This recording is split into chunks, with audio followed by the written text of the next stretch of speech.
इसके लिए वैसे तो एक वर्कशॉप हम करते हैं और रुग्ण परीक्षण कैसा करना चाहिए ये भी हम बताते हैं, लेकिन आप सिर्फ आज आपके सामने बोलना ही है, तो जितना आसान करके मैं बोल सकता हूँ उतना मैं आसान कर रहा हूँ। ये जो मैंने यकृत स्थान, प्लीहा स्थान करके आपके सामने विषय रखे थे, उनमें एक प्राकृत नाद, विकृत नाद, आकाशीय नाद, पार्थिव नाद ऐसी परीक्षा करने का एक प्रयास हम करते हैं, जिसके शरीर पर अतिरिक्त बुद्धि का ताण आया हुआ रहता है। उनके यकृत और प्लीहा स्थान पर आकाशीय नाद आते हैं। ये समझाने के लिए मैं एक प्रयोग आपके सामने दिखाई देता है, आप देख सके तो देख, सुन सके तो सुन ले।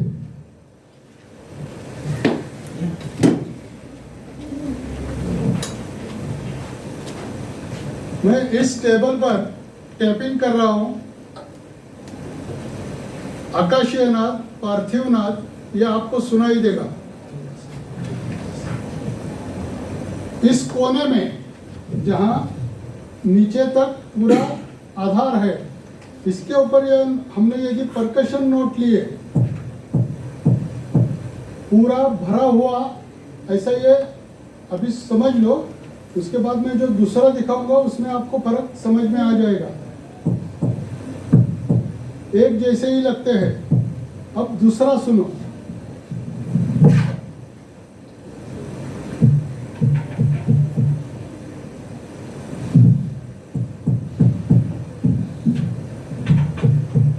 यहाँ जो आता है वो, यहाँ जो आता है वो नीचे पूरा कुछ ना कुछ तो है, ऐसी बात हमें समझ में आ जाती है। यहाँ टिम्पेनिक आता है, यहाँ थोड़ा सा जो घननाद बोल सकते हैं, ऐसी बात होती है। नीचे कुछ सॉलिड है और यहाँ नीचे कुछ नहीं है, ऐसे थोड़ा सा ये तरतम भाव से या प्रैक्टिस से ही सीखना पड़ेगा आपको। ये रूटीन हम जब परकशन लेते हैं तो आने वाले साउंड और ये नीचे कुछ भाग खाली हो गया, यानी यकृत स्थान पर, प्लीहा स्थान पर अन्य दोषों की संचिति हो गई, तो आने वाली नाद परीक्षा थोड़ी अलग रहती है। उसी के हिसाब से हम ये नाद परीक्षा कर लेते हैं। अब बुद्धिंद्रिय, यदि ये नाद परीक्षा आपको नहीं समझ में आ गई तो मैंने कुछ लक्षण सामने, जैसे कि मूत्रपिंड, प्लीहा, यकृत के दिए, वैसे ही ये बुद्धि के शरीर पर दिखाई देने वाले कुछ लक्षण आपके सामने रखता हूं। जहां मैं फिर से एक बार बता रहा हूं, एनाटॉमिकली कुछ भी विकृति नहीं होते हुए भी, रचना दृष्टया कुछ भी विकृति नहीं है, फिर भी भ्रम, ये लक्षण सामने आ जाता है, तब हम ये विचार करते हैं ये बुद्धिवादी है या कोई भी हमाल जो बोलते हैं कुली, उनको कुछ बुद्धि का काम नहीं होता, सामने पड़ा हुआ सामान सर पर लेना है, बाहर जाना है। उनके लिए यदि भ्रम लक्षण निर्माण हो गया तो उनके लिए चिकित्सा अलग होनी चाहिए, और किसी प्रोफेसर को भ्रम होने लगा तो उसकी चिकित्सा अलग होनी चाहिए। ये बात मैं आपके सामने रख रहा हूं। शिरक पश्चात शूल, ये एक बुद्धि का अति वापर होने से निर्माण होने वाला लक्षण है। ठीक है, सुबह उठते समय आज कुछ नहीं करना है, पूरे दिन भर बहुत सारे लेक्चर्स देकर जब भी कोई प्रोफेसर थक जाता है तो दूसरे दिन उठते वक्त उसको ये लक्षण अच्छी तरह से समझ में आ जाएगा। मुख पर कांति नहीं रहना, ये तो आप समझ सकते हैं। आगे कुछ चीजों का विस्मरण हो जाना, विचार अस्थिर हो जाना। ठीक है, चलो। बेचैन अवस्था, चंचलत्व, एक जगह पर नहीं बैठना, कुछ ना कुछ तो विचार, मल शुद्धि ठीक समय पर नहीं होना, उस वक्त भी अस्वस्थता रहना। मैंने एक जगह पर नहीं बैठना, ये भी लक्षण लिखा है, और एक जगह बैठे रहना, ये भी लक्षण लिखा है। यानी कि कोई कोई जो ज़्यादा डिप्रेशन में जाते हैं वो एक रूम में चले जाकर अपने आप बैठ जाते, कुछ भी मुझे नहीं करना है। वात वृद्धिकर जो रुग्ण रहते हैं उनमें चंचलत्व ज़्यादा रहेगा, लेकिन बुद्धि का असर ज़्यादा होने के कारण जो बैठेंगे वो एक जगह पर ही बैठे रहेंगे। सर्वाधिक दाह, दौर्बल्य, मलमूत्र साफ नहीं होना, ये एक विशिष्ट बुद्धिवादी लोगों के लिए होने वाला लक्षण है। उसके लिए सिर्फ सुवर्ण जल, बुद्धि का शरीर के ऊपर होने वाला ताण कम करना, यही बात हमने कर दी तो उनका मलमूत्र शुद्ध होने लगता है। इतने आसान तरीके रहते हैं। अब ये अध्वशोष जिसके बारे में हमने चर्चा की है, बहुत सारा प्रवास करने वाले जो लोग रहते हैं, दिल्ली, अहमदाबाद, मुंबई आने वाले, बम्बई से अहमदाबाद दिल्ली आने वाले बहुत सारे लोग होते हैं, खाना पीना इधर उधर सब रहता है। उनके शरीर पर जो प्रवास के कारण, वातावरण के कारण जो बदल दिखाई देते हैं उनको अध्वशोष बोला जाता है। दृश्य लक्षण है लिहासमंत घननाद, ऐसे उसका एक दृश्य लक्षण है यदि पेशेंट ने कुछ नहीं बताया तो। अब पंचभौतिक चिकित्सा का सबसे महत्वपूर्ण जो औषधि निर्माण विषय है, और उसमें भी मेरी ज़्यादा रुचि रसौषधि निर्माण में है, उसके बारे में थोड़ी सी चर्चा करते हैं। और जो भी रुग्ण के बारे में या केस पेपर प्रेजेंटेशन ऐसी बातें होती है उसके ऊपर हम चलेंगे। औषधि निर्माण में भी ग्रंथों ने हमें दिया है, क्योंकि ये रेफरेंस में इसके लिए आपके सामने रखा रहा हूँ। दातार शास्त्री ने कुछ ग्रंथोक्त औषधियों के पाठ बदलकर कुछ औषधियाँ बनाई है, क्योंकि दातार शास्त्री भी उतने ही बुद्धिमान थे, उन्होंने उतने ही हिसाब से कुछ औषधियों में बदल किए है। यहाँ सवाल आ सकता है, आप क्या बुढ़त रही है, लघुत रही है, आप ग्रंथों में दिए हुए पाठ कैसे बदल सकते हैं? तो उत्तर यहाँ पर आता है, ग्रंथों ने ही हमें निर्देश दिया है। अनुक्तम अपि युक्तम यद युज्यते, एक व्याधि के लिए एक दवा आप बनाते वक्त यदि व्याधि बल, रुग्ण बल, औषधि सेवन काल आदि पूरा विचार करने के बाद उसी प्रकार के गणक में दिए हुए कुछ द्रव्य आप अपने बुद्धि से उसमें मिलाकर आप औषधि अच्छी बना सकते हैं, उसका प्रयोग कर सकते हैं। इसका आधार भी हमें ग्रंथों ने दिया है। आज का बहुत सारा प्रोप्राइटरी मेडिसिन जो मार्केट में मिलता है, हमने बहुत सारे विचार करके बहुत सारे कॉम्बिनेशन ट्राई करने के बाद ये कॉम्बिनेशन बनाया है। इसके लिए ये ग्रंथाधार भी हमारे पास है। ठीक है, अभी हम जो केस प्रेजेंटेशन है उसके ओर चलते हैं। अभी तक जो चर्चा हो गई है उसका प्रत्यक्ष प्रयोग हम प्रैक्टिस में कैसे करते हैं और कितने आसानी से कर सकते हैं। जो भी नवोदित वैद्य है उनका भी इसमें कुछ प्रैक्टिस करने की मनीषा हो, इसके लिए कितने आसान, व्याधि बहुत बड़े हैं लेकिन बहुत आसानी से मूले उठा रहा, इसी के हिसाब से चलते हम कैसे ट्रीट कर सकते हैं। एक दो तीन उदाहरण इसमें हम देखेंगे और आज का लेक्चर हम खत्म करेंगे। सबसे पहले एक बात मैं यहाँ बताना चाहता हूँ, शायद मुन्ना भाई MBBS सबने देखा है, उसमें बताया गया है we are not here to, रुग्णांची मानसिकता सांभाळायला, त्यांच्याशी मैत्री करायला आपण इथं नाही आहोत, आपण त्यांचा आजार बरा करायला आहोत। हे वाक्य आता सगळ्यांना पाठ झालं असेल, पण आयुर्वेद मात्र असं सांगतोय, अनाथ अनाथान रोगिणान यश पुत्रवत समुपाचरे. आपल्याकडे येणारा प्रत्येक रोगी हा आपला मुलगा आहे. अरे हा रोगी बन जाएगी. ये है बुद्धि का पुत्रवत बताइए. बुद्धि के ऊपर होने वाला परिणाम. अनाथान रोगिणान यश.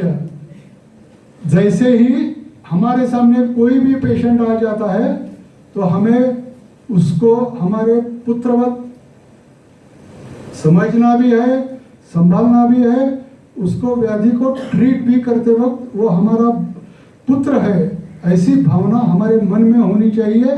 ये आदेश आयुर्वेद हमें देता है. आगे अब स्किन डिसीज के बारे में थोड़ी सी चर्चा करते हैं. ये तो सब ग्रंथों में जो भी दिया गया है वही मैंने आपके सामने रखा है. रोगा सर्वव्यापी मंदेग्नो से इस सबसे मंदाग्नि से प्रारंभ करते हैं हम. विरुद्ध आहार, व्यायाम न होना, मानसिक ताण, अस्वच्छता, कुछ साबुन से भी या कुछ बाह्य लेप जो हम आजकल करते हैं. साबुन यानी एक सामने उदाहरण दिया है, लेकिन बाहर का जो भी आज हम यूज करते हैं उसी के कारण स्किन डिसीज बहुत सारे बढ़ रहे हैं. कुछ स्किन डिसीज अपघातजन्य एक्सीडेंटल स्किन डिसीज रहते हैं. कृमि एक बहुत बड़ा स्किन का कारण है. कुछ व्याधियों के उपद्रव, जैसे मैंने मीजल्स का उदाहरण दिया. कुछ कुलवृत्तांत, श्वित्र जैसा व्याधि माता पिता का हो, दादा दादी को हो तो अगले पीढ़ी में आ जाता है. कुछ भी कारण नहीं, 60-70 साल की उम्र में अचानक से श्वित्र हो जाता है. वहां हम दैवम चात्र पंचमम ऐसे करके उसका कारण ढूंढ सकते हैं. कुछ भी व्याधि के कारण में हमें कुछ भी पता नहीं चलता, लेकिन उसमें दैव हम लेकर चल सकते हैं. उसकी संप्राप्ति भी वही अभी जो निदान बताए उसी के हिसाब से संप्राप्ति होगी. सबसे अपघातजन्य ये लास्ट है. चिकित्सा करते वक्त हेतु, जो भी हेतु है उसका निराकरण पहले है. हेतुओं के बारे में सूचना देना. यदि विरुद्ध अन्न विरुद्ध आहार चालू है तो वो रुकवा देना. मंदाग्नि की चिकित्सा सबसे पहली करनी है. संचित दोषों का सबसे समीप जो मार्ग है, सबसे समीप, ऊर्ध्व गए तो वमन दीजिए, अधो गए विरेचन दीजिए, तिर्य गए तो कोष्ठ में लाकर ऊपर नीचे से जहां से भी आपको अच्छा लगता है उसी मार्ग से उनको निकाल दो. मैंने जो बोला क्लेद पाचन, उसके लिए भी द्रव्य भी बता दिए हैं. बाकी चंद्रप्रभा है, फलत्रिक, बाकी आरोग्य वर्धिनी ऐसे भी यूज कर सकते हैं. कुछ व्याधि प्रत्यनिक चिकित्सा भी हमें करनी पड़ती है. जैसे श्वित्र है तो उसमें श्वित्रहर, नागपुर की जो गौशाला है उनकी एक बहुत बड़ी बाउची का लेप उन्होंने बनाया है. वो श्वित्रहर बहुत अच्छा काम करता है. मैं जो यूज करता हूँ दवा वो आपके सामने रख रहा हूँ. वो फलत्रिकादि गुगुल है, गोक्षुरादि गुगुल, योगराज गुगुल, त्रिफला गुगुल, हर एक का मैं वर्णन अलग से करने वाला हूँ. लघु सूत शकर है, पथ्यादि है. चलो आगे. अविपत्तिकर सीतोपलादि, बाल रोग में सीतोपलादि का प्रयोग बहुत बढ़िया होता है स्किन में. बुद्धिवादी लोगों के लिए जटामौसी, ब्राह्मी, कुर्डू एक वनस्पति है जो पंचभूतिक चिकित्सा में बहुत सारी, पद्मकाष्ठ, भूधात्री, यकृत, प्लीहा, वृद्धि हर, ऐसा उसका वर्णन असा. सुवर्ण गैरिक, दाहर शामक, हरिद्रा, गुड़वेलवटी बहुत बढ़िया अपुनर्भव चिकित्सा वाली है. मैं घर में खुद ताम्र भस्म, सोमनाथी ताम्र बनाता हूँ और इन्फेंट से 80 साल की उम्र तक यूज करता हूँ. आज तक 33 साल में किसी को भी कुछ भी साइड इफेक्ट दिखाई नहीं दिया है. बहुत सारे रुग्णों की जो भी आवश्यक निदान पद्धति होती है उन्हीं से मैंने सब सोनोग्राफी वगैरह बाकी सब करवा लिया है. किसी के ऊपर भी कुछ भी साइड इफेक्ट नहीं दिखा है. ताम्र भस्म हो गया. शंख भस्म का एक ग्रंथोक्त आधार मैंने आगे दिया है। आरोग्यवर्धिनी, सूर्यशेखर, चंद्रप्रभा, चंद्रकला सब लोग जानते हैं।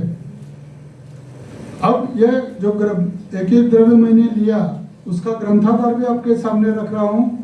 फलत्रिकादि गुगुल है, प्रायः कामला और पांडु में शारंगर संहिता में उसका उल्लेख आता है। कामला पांडु व्याधि चिकित्सा में हम सबसे पहले अग्निमांद्य जन्य संप्राप्ति का विचार करते करते आगे जाते हैं।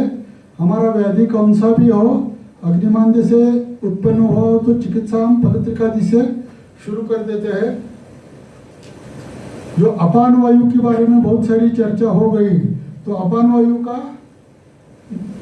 शांति करना, अपान वायु की, अपान वायु को प्राकृत करने के लिए हम गोक्षुरादि गुकुल का प्रयोग करते हैं। शारंगर संहिता का ही पाठ है। योगराज गुकुल हमें सिर्फ वो अमवात, संधिवात, वात व्याधि यहाँ तक मालूम है, लेकिन योगराज गुकुल का कृमिन दुष्ट व्रणानपि, दुष्ट व्रण, स्किन डिसीज का विषय चल रहा है, दुष्ट व्रण भी नष्ट करने वाला ये योगराज गुकुल है। त्रिफला गुकुल तो हम सब जानते हैं। टॉन्सिलाइटिस के लिए हम सेकंड ईयर से यही पढ़ते आते हैं। कौन सा भी चिकित्सा है तो त्रिफला गुकुल हम देते हैं। लेकिन गंधवंतो व्रणा, जहाँ डायबिटिक फुट होता है, उस पेशेंट के रूम में हम यदि कभी जाते हैं तो एक बहुत बुरी बदबू उस रूम में भरी हुई रहती है। ऐसे गंधवंत व्रण जो भी होते हैं वो भी ठीक करने वाली ये दवा है त्रिफला गुकुल। मंजिष्ठा उपलसरी, दातार शास्त्री ने उसको जिंगी शारदी करके नाम दिया है। प्रायः रक्त प्रसादक, रक्त दोषों का शमन करके, शोधक नहीं है, शमन करके बहुत बढ़िया चिकित्सा करता है यह कल्प। मेदोपाचक, और मेद धातु में जब तक कूजन यानी कोथ नहीं निर्माण होता तब तक कृमि उत्पत्ति नहीं है, ये ग्रंथाधार है। तो मेद धातु का पाचन करते हम कृमिघ्न चिकित्सा, जैसा कि मैंने दारुणक से सोरियासिस तक पूरे त्वक विकार में हम चातुर्थ योग का प्रयोग कर सकते हैं। ये जो उष्णता करके पित्त के बहुत उष्ण गुण यदि शरीर में रुक गए हैं, स्थायी हो गए हैं, तो उसकी चिकित्सा करने के लिए एक रजनी योग, ये भी दातार शास्त्री ने बनाया हुआ ही योग है। इसमें सिर्फ हल्दी और सुवर्ण गैरी ये दो ही द्रव्य है। हरिद्रा क्वाथ से ही उसको 3 बार 7 बार भावना देनी देकर हम बनाते हैं। आगे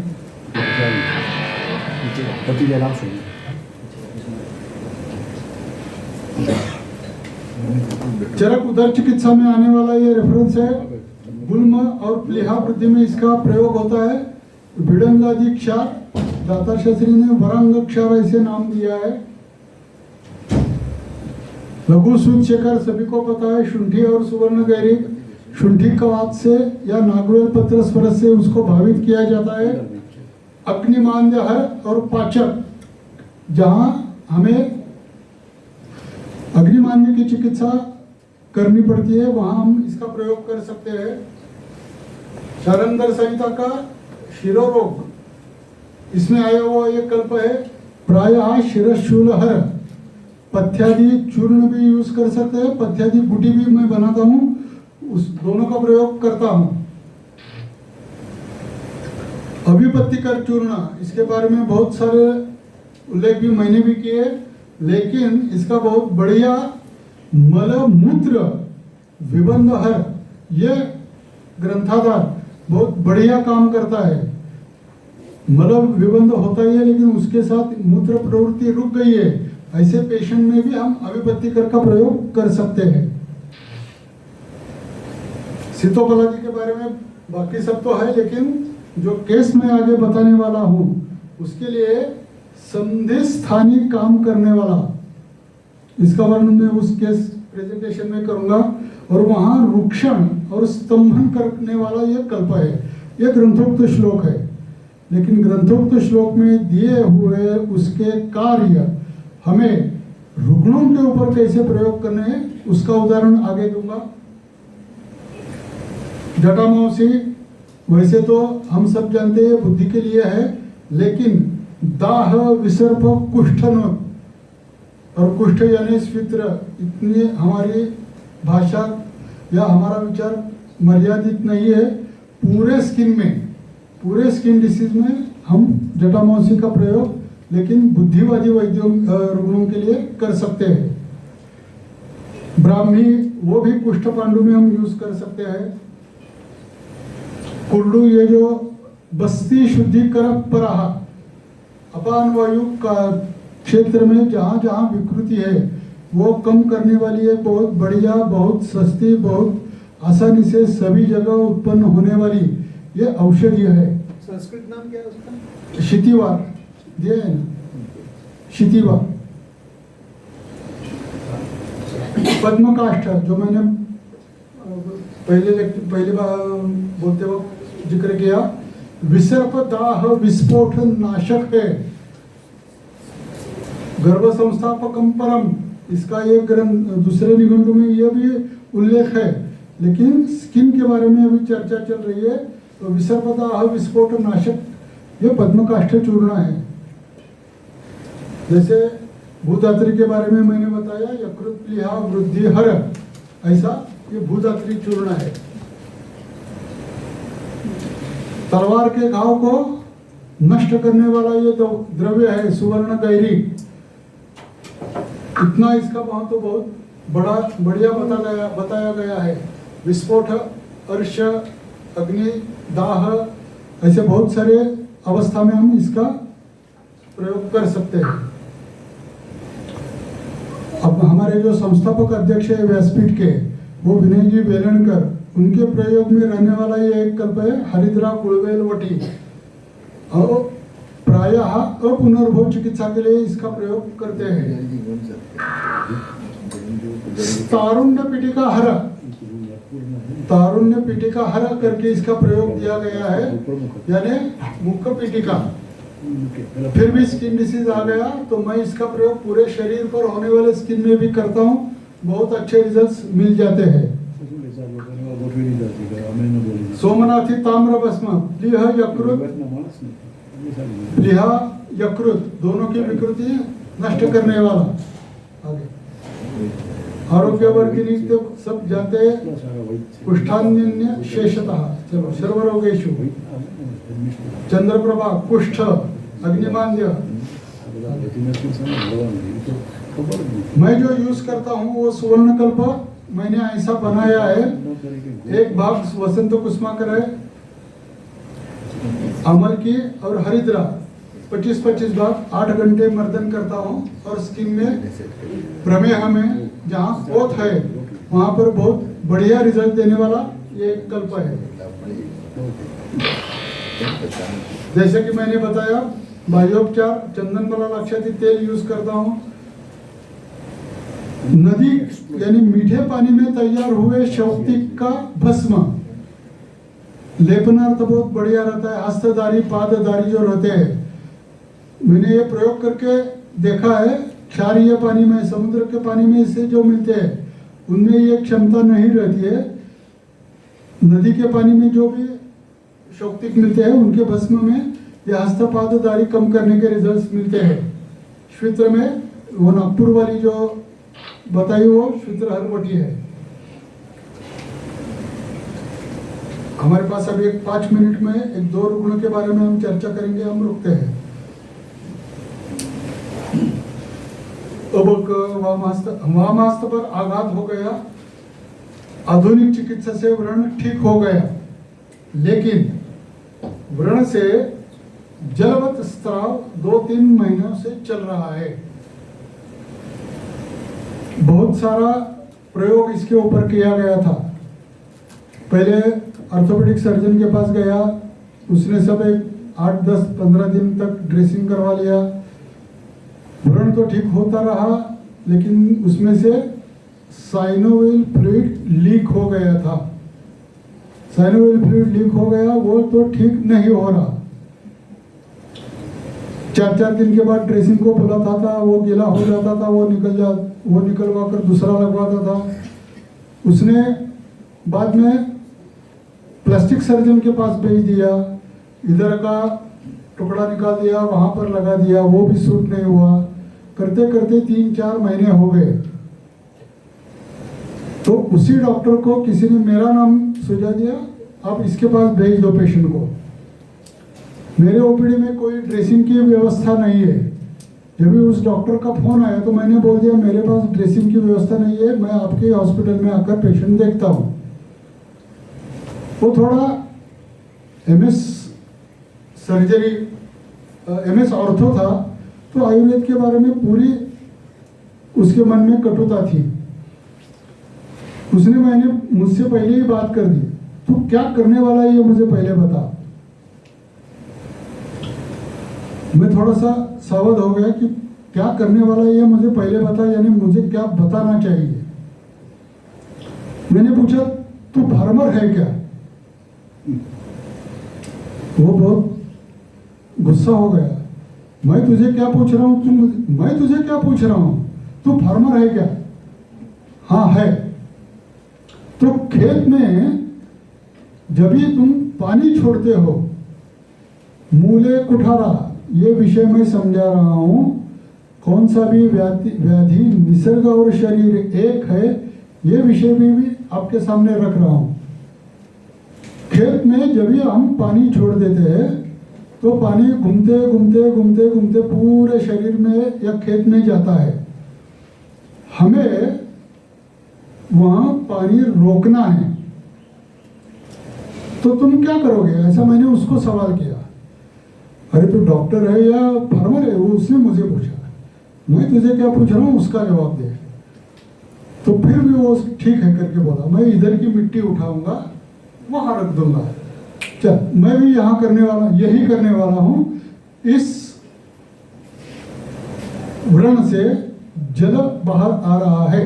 तूने बोला है पस नहीं है, ब्लड नहीं है, साइनोवियल फ्लूइड है, पूरा उसका भी टेस्टिंग हो चुका है। उसमें कुछ भी बैक्टीरिया वगैरह कुछ भी नहीं है। शरीर का अच्छा द्रव बाहर जा रहा है, उसको रोकना है। मुझे उसके ऊपर मिट्टी डालने दो। क्या वैद्य है क्या? तू क्या कर रहा है? ठीक है, मैं उसके ऊपर तुझे कुछ भी डालने को नहीं दूंगा। ठीक है। तू कभी खेत में जो भी घूमता था तो तूने नीम के वृक्ष पर, उम्बर को क्या बोलते हैं? गोंद। नहीं, उम्बर का वृक्ष आता है उदुम्बर। नीम के वृक्ष पर उदुम्बर वृक्ष आता है। उसके जो 2 टहनियां होती है उसके बीच में, हाँ देखा है। वो कैसा होता है? पक्षी जो भी उदुम्बर वृक्ष पर बैठता है, उदुम्बर का फल खाता है, वो खाकर उस पेड़ पर जाकर बैठता है। वहाँ उसकी जो विष्ठा होती है, उसी से उदुम्बर का बीज वहाँ गिर जाता है, वो वहाँ आ जाता है उसका पेड़। ठीक है, ये तुझे पता है ना। मैं वैसा करता हूँ, मिट्टी मुंह में डाल देता हूँ, वो वहाँ जाकर रास्ता बंद कर देगी, पानी बहना बंद हो जाएगा। क्या भी फेंक रहा है? उसने भी यही सोचा। तुझे उदुम्बर वृक्ष आता है ये मालूम है ना? मालूम है। वो मुझे, तुम वो करने को मुझे दे दो।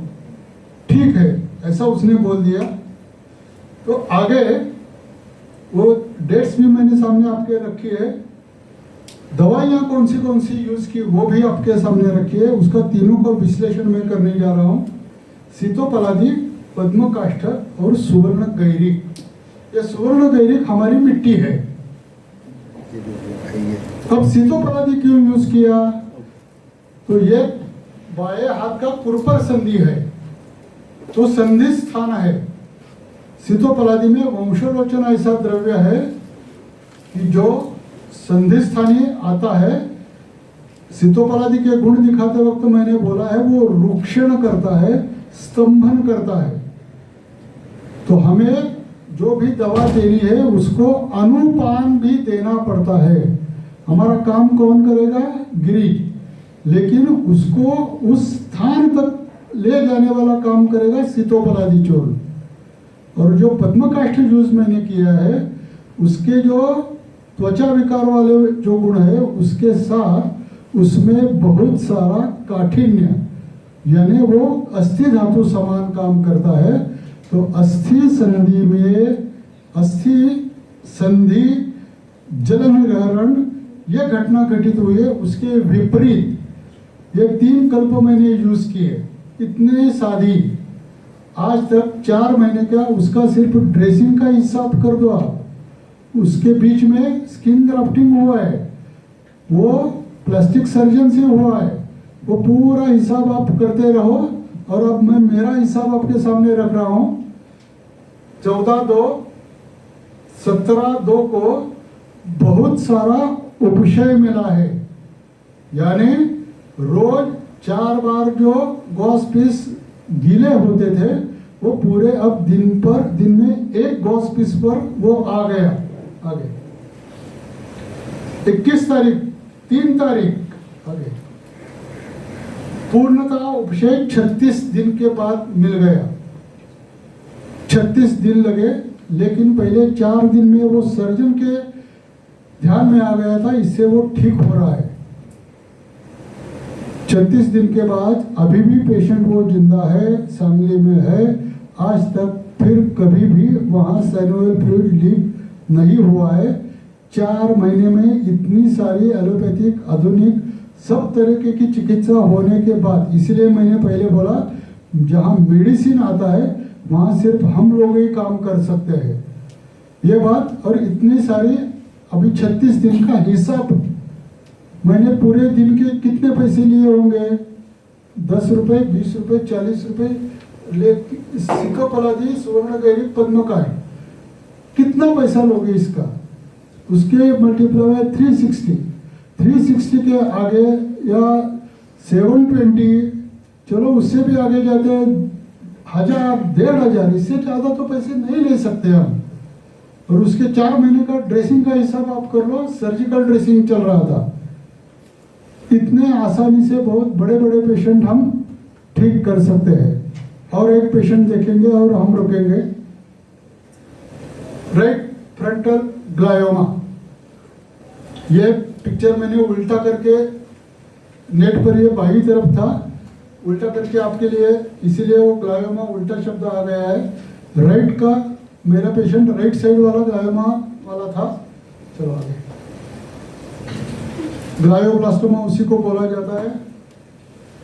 Has a worse prognosis with less than 12 month average survival after diagnosis 14 months max with more recent treatments. मुझे कैंसर सांगली में जो कैंसर हॉस्पिटल है उनके बहुत सारे पेशेंट मेरे पास आते हैं दवा लेने के लिए, उनको पता है। तो उनमें से जो संघ वाला आदमी है जो उनको सर्जन है वो मुझे जानता है, पहचानता है, उसको मालूम है वहाँ से बहुत सारे पेशेंट मेरे पास आते हैं। उसका डायरेक्टली मुझे फ़ोन आ गया, मल्लार ये केस छोड़ दो, 2 महीने में जाने वाली है। ठीक है, मैंने बोला पेशेंट मेरे पास आ गए तो मैं दवा दे दूंगा, ठीक है। आगे चला, वो जो थोड़ा पीछे, अरे हाँ, ये जो नीचे सेंटेंस आया विथ मोर रिसेंट ट्रीटमेंट्स, उसके लिए मैंने लिखा है विथ मोर रिसेंट ट्रीटमेंट्स, यानी आयुर्वेदिक पांचभौतिक चिकित्सा, ऐसा मैंने लिखा है। और इसी से रिजल्ट्स मिल गए हैं, वो आगे सब बताता हूँ। हमारा केस प्रेजेंट जैसा होता है वैसा ही है। 5/12/10 को आ गया, व्यवसाय शिक्षक था, बुद्धिवादी था। चलो आगे। वर्तमान व्याधिवृत्त, अचानक से उसको चक्कर आ गया, गिर गया, डायग्नोसिस किया गया, मस्तिष्क में गांठ है यानी ग्लायोब्लास्टोमा था, वो निकाल दिया गया। निकालते वक्त उन्होंने बोल दिया हम पूरी गांठ निकाल नहीं सकते क्योंकि अब ब्रेन डैमेज हो जाएगा, आधी गांठ बाकी है। यानी जो भी ऑपरेशन हुआ वो गलत, उन्होंने गलत है ही करके कबूल करके ही पेशेंट को छोड़ दिया। अर्बुद निश्चित हो गई, कैंसर पूरा। अब अभी भी नेट पर देख सकते हैं, कैंसर ट्रीटमेंट है। रेडियो हो गई, केमो हो गई, फिर भी कुछ भी लाभ नहीं है, अब 2 महीने में मरने वाले हो, घर जाओ, ऐसा सलाह उसको दे दिया। प्रोग्नोसिस 2 महीने में मृत्यु हो जाएगा। उसके बाद आयुर्वेदिक योजना प्रारंभ हो गई। फिर एक बार उसको चक्कर आ गया, लेकिन वो गिरा नहीं। लेकिन हस्तपात कंप शूल इतना ही आयुर्वेदिक ट्रीटमेंट शुरू होने के बाद एक बार फिर से चक्कर आ गई, लेकिन इतनी ही कंप्लेंट्स हो गए और रुक गई वो सब कंप्लेंट्स आगे। अब हम जाएंगे हमारी निदान चिकित्सा के ऊपर। उधर परीक्षण किया, यकृतासमंत प्लिहास्थनी पीडनासत्व, ये बात बहुत बढ़िया है, लेकिन अभी ये सुनो। नाभि अधो पीडनासत्व प्रश्न परीक्षा में मल साफ नहीं है। अब इसके लिए चिकित्सा कौन सी दे दी? हाँ, उसके बारे में जो अध्वशोष के बारे में मैंने बताया था, वैसी ही केस है। हर रोज 100 किमी का बस या शेयर टैक्सी प्रवास था, खाना पीना समय पर नहीं, शिक्षक की पेशा यानी बुद्धिवादी, घर में भी क्लासेस लेता था। आगे प्रयुक्त औषधियां, मल साफ नहीं, यकृत प्लीहा स्थान पर पीडनासत्व पहले सुबह शाम, फलत्रिकादि की जो पित्त विरेचक है, अविपत्तिकर जो स्त्रवसन करके, क्योंकि हमें उसका दौर्बल्य गृहित धर के चिकित्सा करनी थी, बहुत ज्यादा विरेचन भी न हो ऐसी चिकित्सा करनी थी। तो फलत्रिकादि गुग्गुल और अविपत्तिकर 10 बजे 2 बजे गोक्षुर आदि गुग्गुल, तालीस आदि, रजनी योग, विद्रुम यानी प्रवाल भस्म, माक्षिक भस्म, माक्षिक के बारे में भ्रम आप सब जानते होंगे। वसंत मिश्रण जो पहले मैंने अभी वसंत कुष्माकर, सुवर्ण सिंदूर जो बताया वो वाला, और हीरक भस्म। आज तक यही ट्रीटमेंट शुरू है, आज तक पेशेंट जिंदा है। 2 महीने में मरने वाला पेशेंट 2010 से हमारे पास आ रहा है, आज 2023 है। मैक्सिमम 14 महीनों का उसके लिए लाइफस्टाइल ग्रंथों में दिया गया है। अभी गूगल सर्च करो, वहां पर भी वही लिखा है। लेकिन हम यदि मूले कुठारा इसी के हिसाब से चलते रहे तो इतना अच्छा उसका लाइफ बढ़ा सकते हैं। वो अभी भी स्कूल में जाता है, 10 साल में उसके छोटे छोटे बच्चे अभी बड़े होकर उनकी शादियां भी हो गई। पिछले महीने में उसकी पत्नी मेरे पास आकर रोज आधा घंटा रोकर बैठ गई। आपके कारण मेरा संसार पूरा हो गया, मेरे दोनों लड़की की शादी हो गई, अब उसको मरना है तो मरने दो। वो भी यही सोचती है कि 2 महीने में मरने वाला आज तक कैसा जिंदा है, क्योंकि हर महीने मुझे पैसे देना पड़ता है।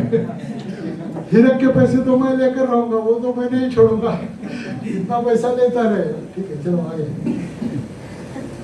अभी 10 साल से मैंने ट्रीटमेंट शुरू की थी, 13 साल में आया हुआ, no any recurrence, no any mass. ये रिपोर्ट मेरे पास पड़ा हुआ है ब्रेन में, वो सब ऐसा पॉकेट होकर बैठा है। हर साल वो कैंसर हॉस्पिटल में जाता है तो उसको सबसे पहला सवाल पूछा जाता है, अभी भी तू जिंदा है क्या? यही सवाल आज तक पूछा जाता है। पेट स्कैन वगैरह सब होता है, ऐसा पॉकेट बनकर वही वो ग्लायोब्लास्टोमा पड़ा हुआ आज भी नजर आता है। पेशेंट जिंदा है, पेशेंट सर्विस करता है, पेशेंट पैसा कमाता है, सब चालू है। और क्या चाहिए? पेशेंट बोलता रहे ना तो कैंसर मेरे शरीर में। वैद्य भी कमाता है पैसा भी कमाता है, वैद्य भी कमाता है।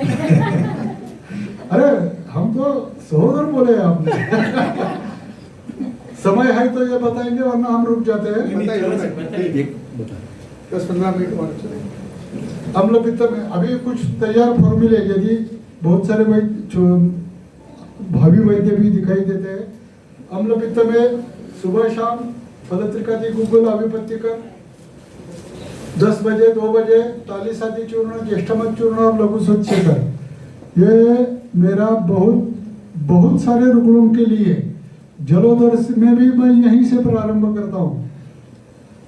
रोगा सर्व्यापी मंदेग्नु, ये गृहित धर के जलोदर में, जलोदर की भी अवस्था मेरे पास ऐसी है। अरे तुम्हारी उम्र 72 साल है, तुम्हारे पेट का पानी चला कैसे गया और कहाँ गया, ये एमडी कंसल्टेंट पूछते हैं। पेशेंट बोलते हैं आपकी दवा से ही गए।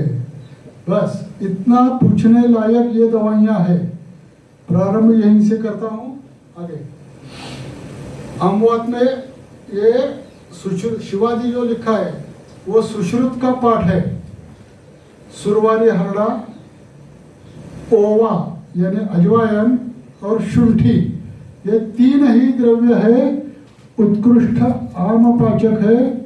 निर्माण प्रक्रिया के लिए 1 किलो के लिए 100 रुपए से भी कम लागत आती है, लेकिन रिजल्ट्स हमें बहुत बड़े बड़े रिजल्ट्स, बहुत बड़ा बड़ा पैसा। गुजरात में आया हूँ, थोड़ा तो पैसे के बारे में बोलना पड़ेगा। बहुत सारा पैसा देने वाली ये दवा है योगराज गुगुल। मैं बेचता हूँ 4000 रुपए में, मैं बेचता हूँ 4000 रुपए में, तो मुझे उसमें से कुछ ना कुछ तो मैं लूँगा।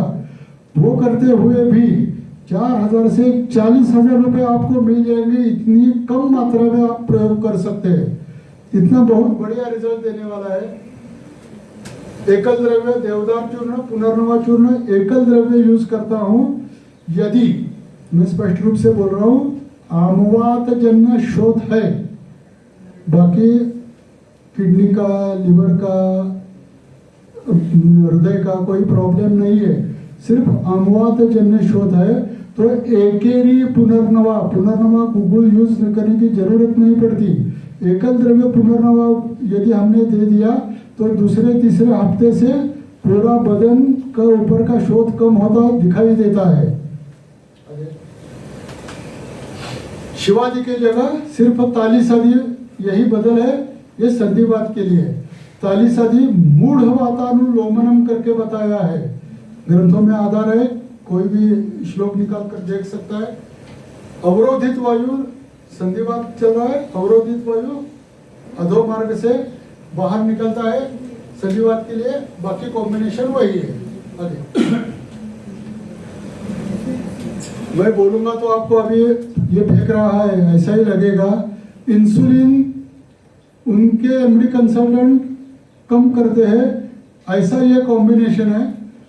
प्रमेह में फलत्रिकादि, अविपत्तिकर, पटोलादि यानी रक्तपाचक, कलिंग का पटोल से पत्रम कटुकरोहिणी, ज्वरपाचक जो काढ़े दिए हैं उसमें रक्तपाचक ये पटोल आदि है। चातुर्थक मेदोपाचक है। और जिंगिशार्थी के बारे में मैंने बता दिया। आगे 10 बजे 2 बजे सिर्फ फल की जगह कुल्लू यानी हरड़ू, बाकी सब वही कॉम्बिनेशन। यदि आवश्यकता हो तो चंद्रप्रभा, चंद्रकला आप उसमें यूज कर सकते हैं। त्वचा विकार में ये स्टैंडर्ड कॉम्बिनेशन है। त्रिफला गुगुल, मंजिष्ठा उपलसरी, मेदोपाचक, चतुर्थक, रक्तशोधक, रजनी योग और शंख भस्म अभी मुख पिटिका में जो बताया वो ये स्टैंडर्ड है। यदि बुद्धिवादी हो गए तो उसमें जटामौसी बढ़ा देता हो। ऐसे जो भी व्याधि प्रतिनिधि थोड़ा सा बदल हो सकता है। कुष्ठ में भी यही, श्वेत्र कुष्ठ में भी यही प्रयोग योग लाभदायक दिखाई देता है। साथ में कुछ गोमूत्र वाली दवाइयाँ भी दे देता हूँ। आगे यहाँ 10 बजे 2 बजे हरड़ू लिखा है, वो हम गोक्षुरादि गुगुल और हरड़ू ये 2 प्रकार करते हैं। आम अम्ल धर्म, क्षार धर्म हिसाब के देते हैं। मैंने जो बोला गोक्षुरादि गुगुल से हम श्वास कम करते हैं, उसका उदाहरण यहाँ आता है। गरज, गरजेनुसार ये मराठी में आ गया, लेकिन गरज हो तो ही सीतोपलादि, ज्येष्ठमा, त्रिभुवन कीर्ति, श्वास कुठार जैसे मैंने बाकी ग्रंथ औषधों का उल्लेख किया, वो आवश्यकता पड़ने पर ही यूज करना पड़ता है। वरना पहले जो सुबह शाम वाला और 10 बजे 2 बजे वाला जो दिया है वही कॉम्बिनेशन श्वास व्याधि में भी उपयुक्त होता है। आगे हर्ष, सुबह शाम फलत्रिकादि, अविपत्तिकर, ये तो बहुत सारे व्याधियों में कॉमन रहता है। मल प्रवृत्ति के ऊपर हिसाब करके हम प्रयोग करते हैं। अपान काल, यहाँ व्याधि काल का महत्व दिया गया। शतावरी, सफेद मुसली, सुवर्ण गैरिक, पाठा यानी पहाड़ मूल, अनुपान उसके लिए गर्म दूध और घी ऐसा दे देते हैं। आगे हमारे जो औषधि निर्माण है उसमें एक टंकण मारित अभ्रक भस्म बनाने के लिए भी 5 प्रकार ग्रंथों में दिए हैं। उसमें से क्षार के हिसाब से अभ्रक मारण करके जो बनाया जाता है वो टंकण मारित अभ्रक भस्म है, वो भी हम बनाते हैं। उसका प्रयोग सिर्फ प्रोस्टेट ग्रंथि ऐसा ही नहीं है, पूरे शरीर में होने वाली सभी लसिका ग्रंथि सभी में हम टंकण मारित का प्रयोग करते हैं और बहुत बढ़िया रिजल्ट। प्रोस्टेट के बारे में तो 112 ग्राम तक बढ़ी हुई प्रोस्टेट 22 ग्राम तक कम हो गई है, 3-6 महीने लगे, लेकिन ऐसा एक पेशेंट भी मुझे मिला और रिजल्ट्स भी वैसे मिले हैं। हम बहुत पत्थर फोड़ने वाले हैं, बहुत सारे 26 ग्राम तक के मूत्राशमरी इसी कॉम्बिनेशन से पूरे निकल जाते हैं, 3 या 6 महीने लगते हैं। कुर्डू है, एलादी चूर्ण, शारंग रक्तपाट है, गोक्षुरादी कुकुड़ है, चंद्रप्रभा, रिबेर, दगड़ी बोर जो बोला है रिबेर है वो, और नारिकेल लवण, नारिकेल उसमें सेंधो भरकर उसका सिर्फ क्षार बना देना। आगे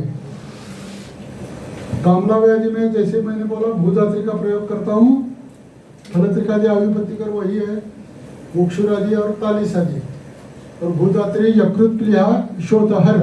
आगे पित्ताश्मरी मैंने बोला ना, ताम्र भस्म मैं बहुत सारा यूज करता हूँ, इसमें ताम्र भस्म भी 18 mm तक की पित्ताश्मरी मेरे पास चली गई है। 1 साल 2 महीने लगे, लेकिन चली गई है 18 mm तक। आगे बाल रोग में दंतोद्भव व्याधि जो रहते हैं उसमें सिर्फ सीतोपलादी चूर्ण और पद्मकाष्ठ चूर्ण, इनका बहुत कम मात्रा में 8वें-9वें महीने में दंतोद्भव प्रारंभ हुआ तो पूरे दंत आने तक यानी 2-2.5 साल तक हर रोज 1 पुड़ी इतनी सी मात्रा चम्मच भर दूध, दंतोद्भव व्याधि होते ही नहीं है। 2-2.5 साल पुड़िया आते हैं, महीने की 2 महीने की पुड़िया लेकर लोग जाते हैं, डॉक्टर के पास जाना नहीं पड़ता, इतने आसानी से दंत उद्भव हो जाता है। ज्वरग्न योग, ज्वर में हम देते हैं त्रिभुवन कीर्ति है और उसमें सुवर्ण गैरिक मिला हुआ रहता है। बच्चों के द्रवमल के लिए सीतोपला, तीनों में सीतोपलादी चूर्ण मैं यूज करता हूँ, लघु सुशेखर और शंखभस्म द्रवमल में। जीर्ण ज्वर में महत्वपूर्ण औषध है रजनी योग, कृमिजन्य व्याधियों में महत्वपूर्ण औषध चातुर्थक योग, शिरशूल में पथ्यादि चूर्ण या वटी। हमारे पास तैयार रखने के लिए कुछ अन्य औषधियाँ रस सिंदूर, रौप्य सिंदूर, ताम्र सिंदूर, सुवर्ण सिंदूर, प्रवाह भस्म, माक्षिक भस्म, श्रृंग भस्म, ताम्र, कांचन और वरांगत, हीरक, कुबेराक्ष, हरिद्रा गुलवेल, रसोनवटी, बाल बिल्व चूर्ण बहुत बढ़िया काम करता है। और हमें ये कहाँ पर भी खरीदना नहीं पड़ता, क्योंकि खरीदते वक्त वो सब पके हुए बिल्व देते हैं। हमें आसपास ढूंढते हुए वो जब बाल रहते हैं यानी आम रहते हैं उसी वक्त उनको निकालकर उसका चूर्ण करके रखना है। पंचकषाय यानी धात्री मुस्ता अमृता है, जटामौसी और माका चूर्ण। आगे बस समय से कुछ ज़्यादा ही हो गया है, 5 मिनट ज़्यादा ही हो गया है। ट्रेन का टिकट भी आ गया मेरा।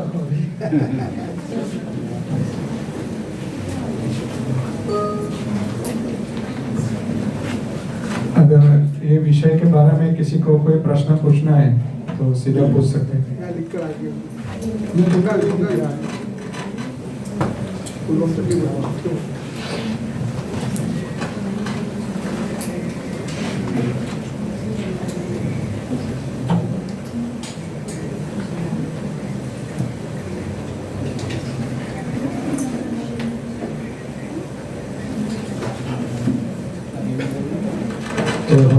सब निश्चिंत हो गए।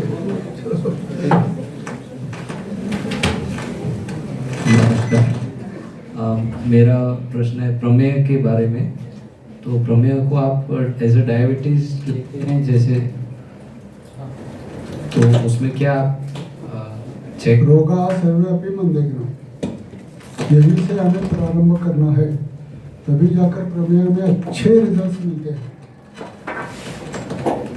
हमें जाना है रक्त विकृति हमने कहाँ ग्रंथों में कहाँ दिया है? वो नहीं ब्लड शुगर लेवल ये ग्रंथों में कहीं दिया वो है? नहीं।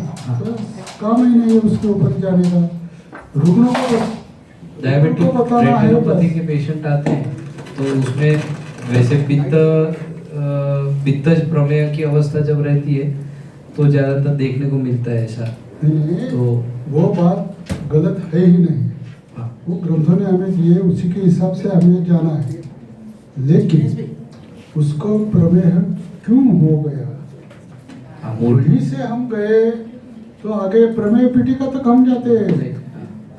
प्रमेय पीठिका एक कोथ है, सभी है, लेकिन उसका मूल हम यदि ढूंढने में सफल हुए तभी रिजल्ट्स मिलते हैं। ये कॉम्बिनेशन सिर्फ मैंने आपके सामने रखा है, ये कॉम्बिनेशन एक बेसिक कॉम्बिनेशन है, उसमें रक्तपाचक आ गया, यकृत शोधक आ गया, ऐसा। लेकिन बहुत सारे पेशेंट में आपने ताली शादी के बारे में किसी ने पढ़ा है या किसी को ताली शादी का श्लोक मालूम है क्या? ताली शादी के घटक द्रव्य मालूम है क्या? कालिज पत्र मुख्य है। नहीं। अरे उसमें शुगर कितनी है? कितनी है? यानी सभी द्रव्यों से ज्यादा है, लेकिन ताली शादी बहुत बढ़िया अग्निमान्य हर है। प्रमेय हमें बहुत बढ़िया रिजल्ट्स देता है,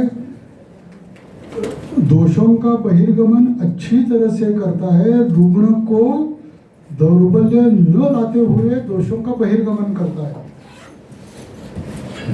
ऐसा विचार करने का प्रयास कीजिए, यही सच है, ऐसा मत मानो। ये एक विचार में पांचभौतिक चिकित्सा, ये एक विचार मैं आपके सामने रख रहा हूँ। आप जो कर रहे हैं वो बहुत बढ़िया चल रहा है, उसमें आपको चेंज करने की, यही अडॉप्ट करने की जरूरत भी नहीं है। लेकिन यदि आप धीरे धीरे धीरे धीरे बड़ी बड़ी बड़ी बड़ी दवाइयों के पास जा रहे हैं, मैंने अभी बृहद्वाद चिंतामणि का उल्लेख किया, सुवर्ण भस्म का भी मैंने वसंत कुसुमाकर का किया, सुवर्ण भस्म का भी मैंने रौप्य भस्म का उल्लेख नहीं किया, सोमनाथी ताम्र भस्म का किया। वो हम बना सकते हैं, बाकी ताम्र भस्म, अरे मैं सर की क्षमा मांगकर मुझे पूछा गया वो सवाल बताता हूँ। सर की क्षमा क्यों? कि जामनगर से मुझे सवाल आया था, इसलिए सर से क्षमा मांग रहा हूँ। सर आप बहुत बढ़िया भस्म बनाने वाले हैं, मुझे एक आधा किलो ताम्र भस्म दे सकते हो क्या? अरे तू क्या कर रहा है? मैं एमडी कर रहा हूँ। एमडी छोड़ दे पहले, ऐसे ही मैंने बोल दिया, आधा किलो ताम्र भस्म बनाना। अरे एक बार हमने 48 घंटे बैठकर ताम्र सिंदूर बनाया तो 100 ग्राम, और उसके लिए कम से कम 40-50 हजार रुपया खर्चा होता है। आज भारत हिंगुल हम हिंगुल भारत यूज करते हैं, हिंगुल का रेट देखो, 1 किलो हिंगुल लाए तो 700-800 ग्राम पारद मिलता है। उसके ऊपर पारद के संस्कार करो, वो पारद गंधक के साथ, गंधक हम पाचन अच्छा हो इसलिए माँ का रस शोधित गंधक लेते हैं। अरे वो पेस्टिसाइड और ये सब अभी पूरे खेतों में जाता है, माँ का उगता ही नहीं है, भृंगराज उगता ही नहीं है। बहुत सारी जगह ढूंढकर कहीं जहाँ नदी के पास जो ऐसे जगह रहती है कि जहाँ कोई धान उगता नहीं है, वहाँ जाकर हम पैदा करके लाते हैं। उसके लिए कितना खर्चा होता है, और ये बोल रहा है आधा किलो ताम्र भस्म दे दो मुझे, उसके ऊपर ये करना है, तो एमडी छोड़ दे भाई। ऐसे ही मैंने बोल दिया उसको। ऐसे जो हम बना सकते हैं वही दवाइयाँ हम बनाते हैं और उसका प्रयोग करते हैं। तो बृहद्वाद चिंतामणि और सब बहुत सारे वैद्य यूज करते हैं, वहाँ तक जाने की जरूरत ही नहीं पड़ती। अरे एकल द्रव्य चिकित्सा, मेरे पास 110 दवाइयाँ मैं बनाता हूँ, उसमें से 80 एकल द्रव्य है। ये बाकी सब बताने के लिए 110 आंकड़ा, 80 एकल द्रव्य यूज करता हूँ। 400 रुपये हफ्ते के मैं लेता हूँ सिर्फ पेशेंट से, 400 रुपये हफ्ता मेरे स्टूडेंट मुझे मारने आते हैं, सर आप पैसा पढ़ाओ, मुझे पैसा, हमें पैसा नहीं मिल रहा। पूना से जो पेशेंट आता है 1600 रुपये 1 महीने के, ऐसा ही बाहर पूछता है, इतनी कम मात्रा में। लेकिन 400 रुपये में मुझे खर्चा 1 रुपया आता है, तो मैं 400 रुपये लेता हूँ। इतना आसान है ये। जीरो बैलेंस जो मैंने बोला उसका इकोनॉमिक्स ऐसा है। 400 रुपये मैंने लिया तो मुझे 1 रुपये में 400 मिलते हैं। आप 4000 रुपये ले लो, कम से कम आपको 2000 रुपये खर्चा आएगा, तब तो आप 4000 रुपये लेते होंगे। देख लो मार्केट से लेकर, ये बात अलग है पंचभौतिक चिकित्सा और ये बाकी अन्य चिकित्सा के हिसाब से इकोनॉमी भी बहुत बढ़िया है इसकी। और कुछ समय समाप्त होने आया है। जोरदार तालियों से सरकार अभिवादन करें।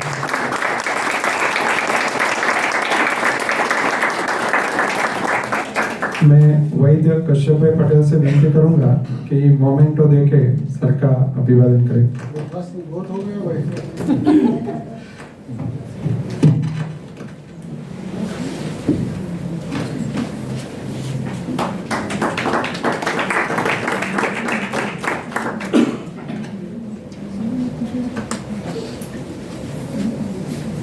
आज के कार्यक्रम का समापन मतलब आप जिन जिन लोगों ने कार्यक्रम में हमें सहयोग दिया है उन सबका आभार व्यक्त करना चाहिए।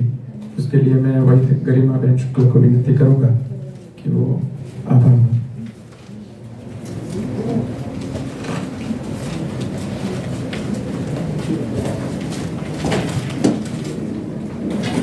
माननीय विनय वेलणकर सॉरी